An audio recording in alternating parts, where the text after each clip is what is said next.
Oke, baik. Assalamualaikum warahmatullahi wabarakatuh, Pak Ilhamuddin. Kami, saya, Mula Warman, tenaga ahlinya Bapak Haji Arisal Aziz, anggota DPR RI Komisi 13 dari fraksi PAN. Dalam hal ini mewakili Bapak Haji Arisal Aziz atau mendapat tugas dari Bapak Haji Arisal Aziz yang sebagai wakil rakyat membidangi HAM, ya.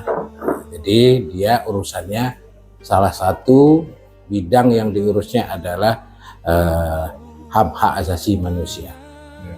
Nah, karena dia membaca berita ada kejadian yang menimpa nenek Saudah di Kecamatan Rao, di mana juga salah satu penyebabnya adalah dengan keberadaan tambang ilegal, yang dilihat di berita.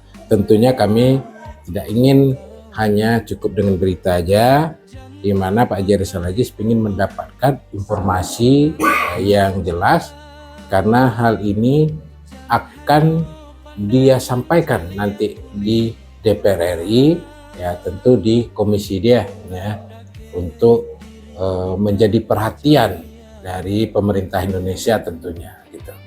Nah, makanya kami datang ke sini di samping bersilaturahmi, melihat kondisi nenek Saudah, ya, melihat korban, tapi juga sekaligus mengemban misi sebagai wakil rakyat yang membidangi penegakan HAM di tengah masyarakat.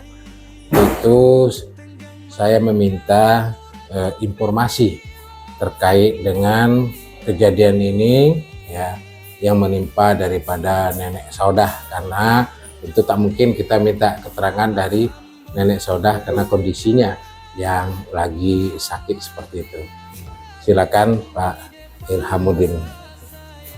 Ya, dia keterangan yang Nah, dari awal kejadian. kalau di awal kejadian, keterangan pihak korban lah orang tua saya sendiri. Di hari Kamis itu, ini di siangnya dulu Pak, ya. Di siang harinya ibu saya memang melerai orang yang bertambang di batang air Sibinain. Melarang, ya, melarang orang yang bertambang emas di batang Sibinain. Di saat orang tua saya melarang pertama, orang tuh memang berhenti.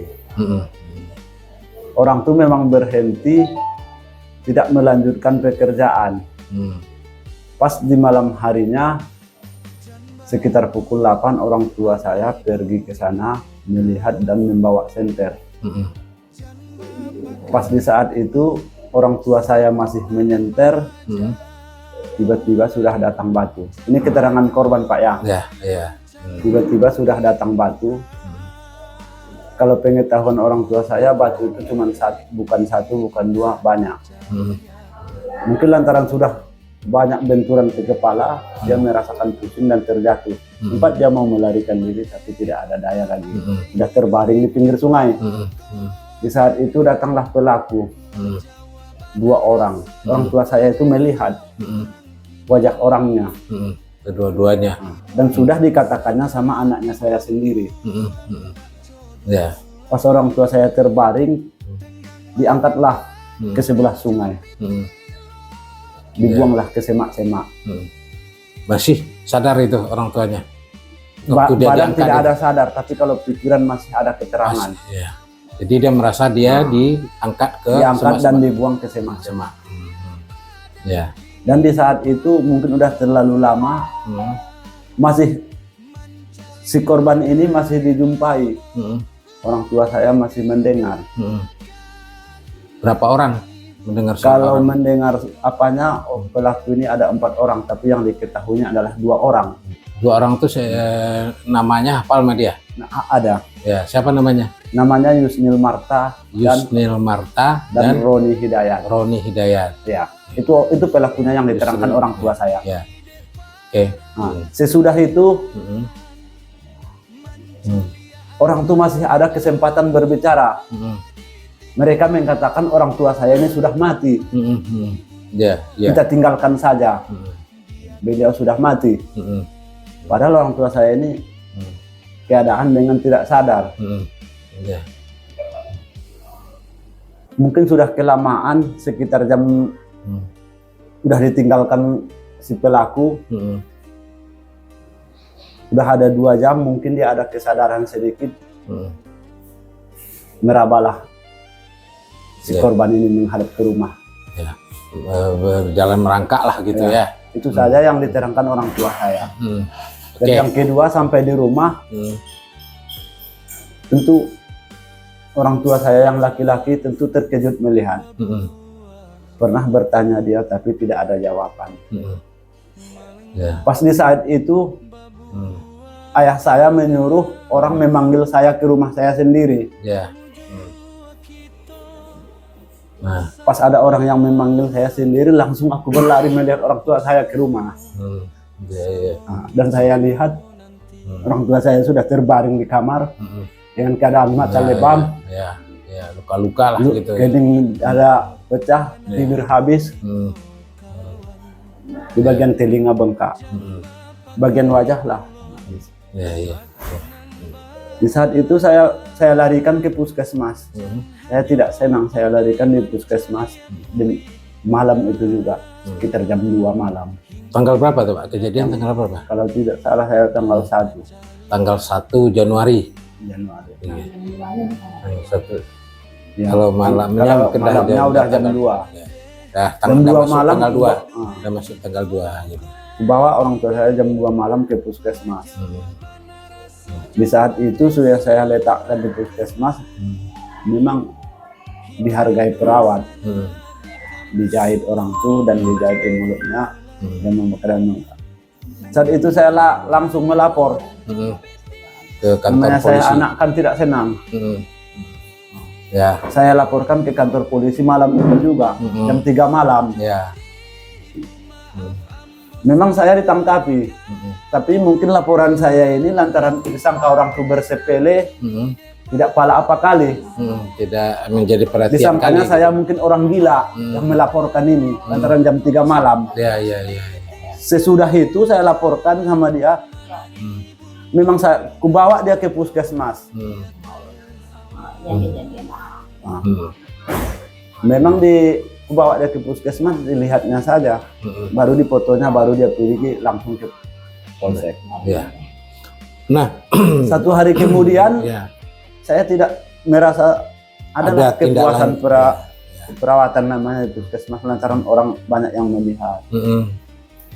Saya larikan sore maghrib harinya. Inilah ke rumah sakit ini Pak. Sampai saat sekarang ini. Kalau dari tanggal 2 sampai sekarang tanggal 8 ya, tanggal 2 sampai tanggal 8.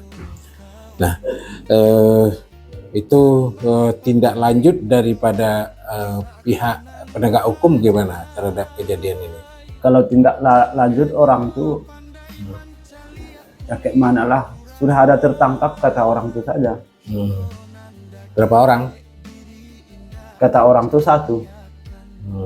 Memang pernah saya dibawa ke Polres. Ini ndak orangnya katanya. Kayak mana aku mau mengaku Pak? Sedangkan si pelaku bukan itu. Aku nggak mau tertutup ya. Memang asli saya ke Polres. Tapi kenal ndak orang yang kami tangkap?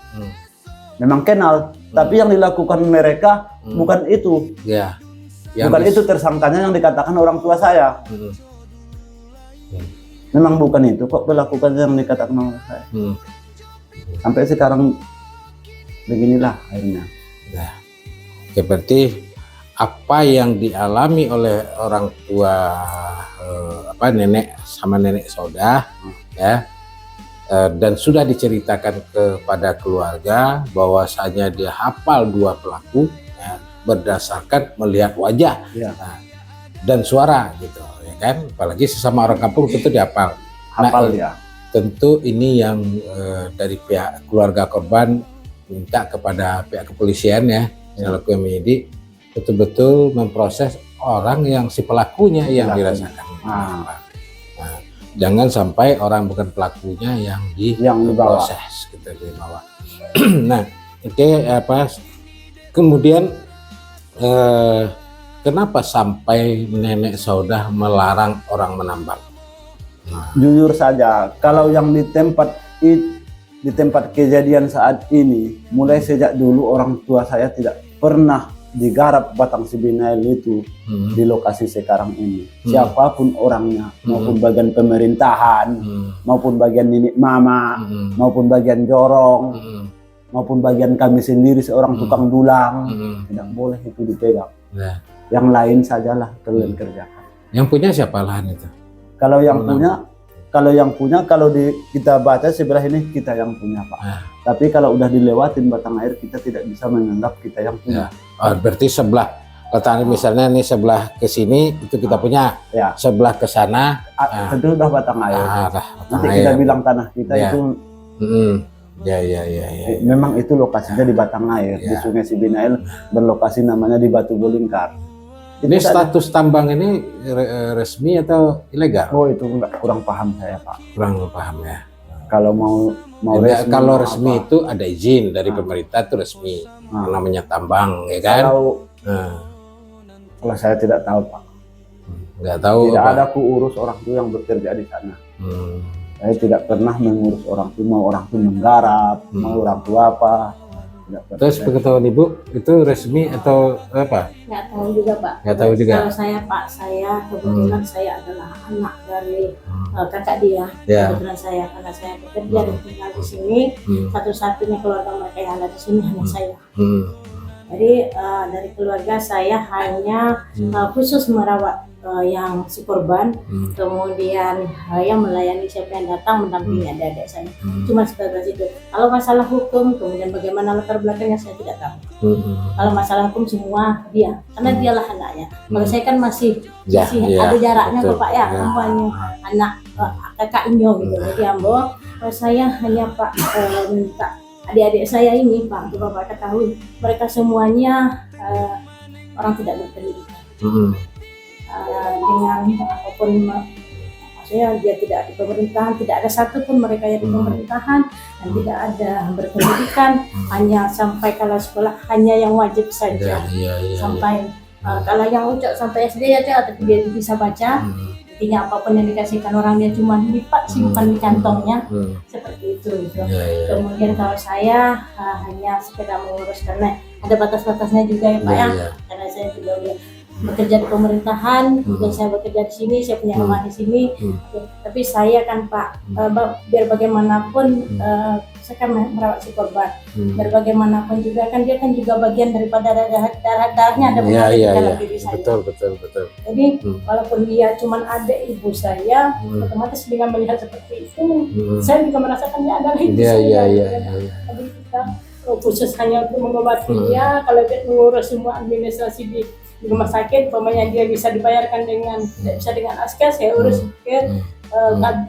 Pak yang perlindungan perempuan yang namanya KKA, kemudian saya berkoordinasi dengan yang lainnya, kemudian terus untuk mengurus dia. Tapi harapan kita ya, Pak ya, dan karena ya kita hanya orang biasa, kita tidak punya siapa-siapa, dan jika kita juga tidak punya uang untuk semua itu, ya, jadi kita minta minta keadilan lah, Pak, gitu. Kita kan punya hak sama, kita Bapak membawahi hak asasi manusia, betul. Jadi kita punya hak yang sama untuk hidup di negara ini, kita dilindungi oleh undang-undang. Jadi kita minta ketenangan untuk hidup adik-adik kami nantinya, dan terus terang, Pak, mereka ini selalu ingin pulang. Kalau nggak ada saya mungkin karena mereka kan kalau yang sebesar-besar ini kan, Pak, semuanya kan cari nafkah lah, cari nafkah untuk keluarga. Punya darahnya masih menggelegar gitu, Pak.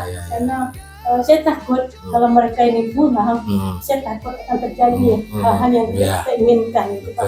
Makanya untuk sementara mereka memang saya larang untuk pulang.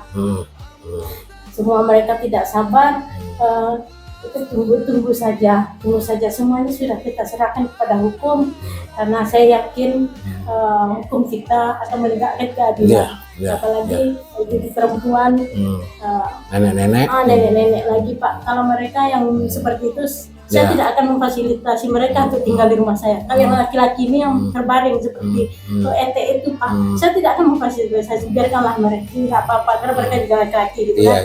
Tapi karena ini adalah orang tua saya, makanya saya memfasilitasi dia untuk menjaga dia, merawat dia dan mengurus yang apa yang terjadi di semua administrasi untuk sampai dia sembuh lah, seperti itu Pak.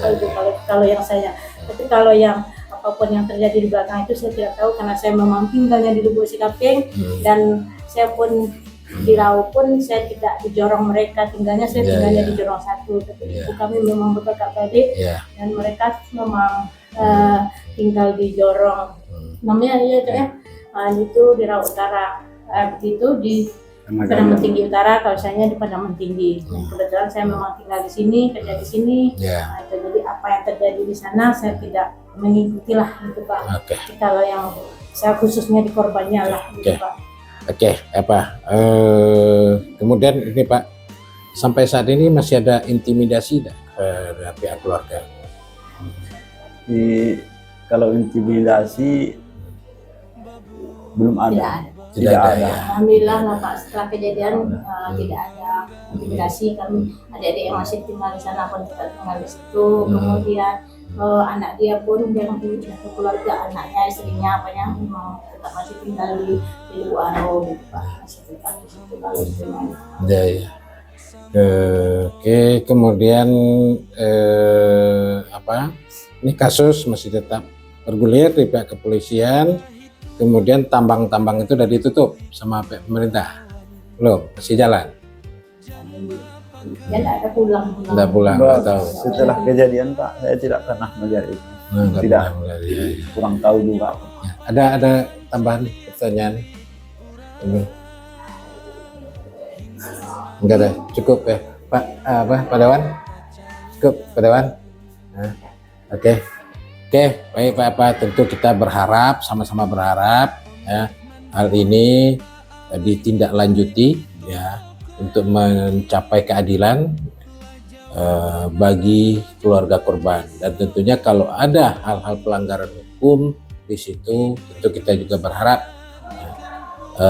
pelanggaran hukum itu ditindak sesuai dengan ketentuan hukum yang berlaku, termasuk juga persoalan tambang yang mungkin yang baru saya dengar sepintas itu adalah tambang-tambang ilegal ya, walaupun itu tambang rakyat. Mungkin itu dulu ya Bu ya, kami berdoa Pak Pak sebagai wakil kita kita ini orang tidak pun lemah lah gitu Pak, tidak ada yang membela, tidak ada yang itulah gitu, inilah keadaan mereka gitu kan, ke mereka lah gitu ya Pak ya, anak kandung dari dia, inilah keadaannya mereka. Itulah harapan kami. Itu aja Pak harapan kami. Kan harapannya apa? Harapan sampaikan lagi. Kalau harapan saya tidak ada yang saya minta yang lain. Jangan sampai berkeliaran pelakunya di kampung saya sendiri. Jemput dia dan hukum, berikan dia hukum sesuai dengan tingkah laku dan perlakuan dia kepada orang tua saya. Itu saja. Bapak, ini jadi bahan sama kami Pak, dan kita akan sampaikan ke DPR RI tentunya. Baik Bu, Pak, terima kasih ya. Kami ya Pak, makasih sebesar-besarnya Pak atas perhatian Bapak terhadap kami, terhadap korban dan terhadap keluarganya lah Pak ya. Semua kami tidak akan bisa membalas dengan apapun, hanya Tuhan lah yang bisa membalasnya. Kemudian harapan kami titipkan kepada Bapak. Yaitu kan sebagai salah satu tugas daripada wakil Bapak Ibu di DPR RI, yaitu Bapak Haji Rizal Aziz ya, membantu masyarakatnya dalam rangka mencari keadilan ya terhadap pelanggaran hak-hak dia sebagai manusia. Nah, itulah tugas daripada wakil rakyat. Sama-sama kita berdoa mudah-mudahan Bapak Haji Rizal Aziz tetap mengawal kasus ini dan memperjuangkan agar pelanggaran-pelanggaran hukum ini diproses sesuai ketentuan hukum yang berlaku gitu, dan diberlakukan secara adil gitu. Ya Bu ya. Oke, makasih Bu. Kami permisi ya.